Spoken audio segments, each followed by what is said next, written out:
আতঙ্কে রয়েছে এখন? সেটা তো ওদের বোম ফাটানো কাজ করেছে। 4 তারিখে সন্ধ্যার পরে আমরা বোম ফাটাবো, মানে আনন্দে বোম ফাটাবো।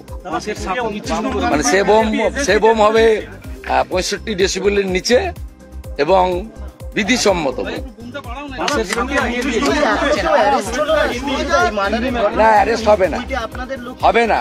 সঞ্জয় আড়ি একটা দলিত ছেলে, মৃত্যুর সঙ্গে পাঞ্জা লড়ছে, তার মাকে খুন করেছে। এদের জেলে যাওয়ার ইচ্ছা হয়েছে। দেবব্রত মাইতির কেসে 18 মাস জেল খাটার পরেও লাজ লজ্জা কিচ্ছু নেই। আবার একজন সনাতনী হিন্দুকে, তফসিলি পরিবারের বৃদ্ধাকে খুন করেছে।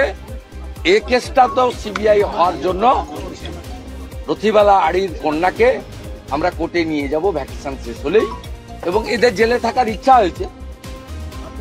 শেখ সাউদ্দিন, হাবিবুর রহমানরা জেল খাটার পরেও, বাইতুল মিয়া জেল খাটার পরেও এখন জেলে থাকার ইচ্ছা হয়েছে আল রাজিদের, শামসুলদের।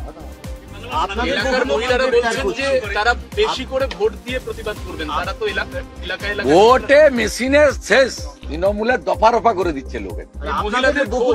আমি পদ্মফুলে টিপলাম, পদ্মফুল তো দেবে গেছে। 3 ঘন্টা হয়েছে, তাতে সব পদ্মে মারছে। পদ্মের বাইরে কোনো কথা নেই। ওদের ক্যাম্পে হয়েছে 2-4টে লোক আছে, চোখ মারছে আমাকে।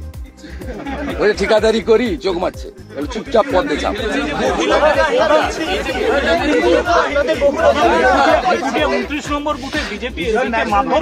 ও করে আমিরুল, ও আমিরুল বলে একটা লুম্পেন করে, এর দশাও ঠিক হবে। আমিরুল খুনের মামলার আসামি। সেদিন মনসা বাজারে খুনের সঙ্গে আমিরুল যুক্ত। 25 জনের মধ্যে এফআইআর নেমে অ্যাকিউজড। জেলে যাবে, জেলে যাওয়ার ইচ্ছা হয়েছে, জেলে যাবে, কনভিকশন হবে। আমাদের ভিডিও ভালো লাগলে লাইক এবং শেয়ার করুন। কমেন্ট সেকশনে গিয়ে জানান আপনাদের মতামত। আরও ভিডিও পেতে আমাদের চ্যানেল সাবস্ক্রাইব করুন এবং প্রতি মুহূর্তে খবরের আপডেট পেতে প্রেস করুন বেল আইকন।